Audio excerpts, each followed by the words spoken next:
Hello, welcome to Virtual Open House. My name is Tricia McNabb.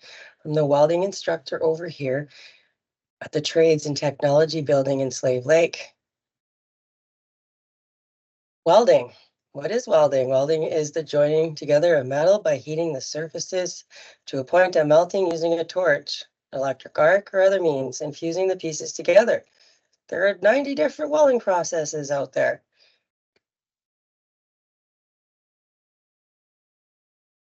Welding is the desired skill that can be put to use in a variety of industries, including vessel or structural steel assembly, pipeline construction, commercial construction, industrial construction, steel fabrication, heavy equipment repair.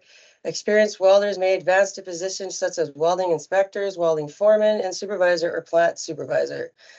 Master all the foundational techniques required to succeed in a welding apprenticeship when you write your Alberta Apprenticeship Industry Training exams. Spark your career at Northern Lakes College.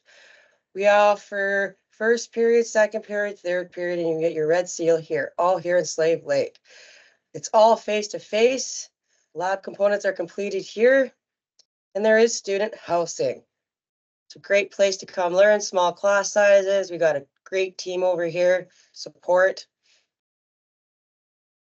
Yeah, that's all I have to say about it. Any other questions? You could contact Tricia at mcnabt@northernlakescollege.ca. Again, that's mcnabt@northernlakescollege.ca. Spark interest and ignite the fire. Have a good night.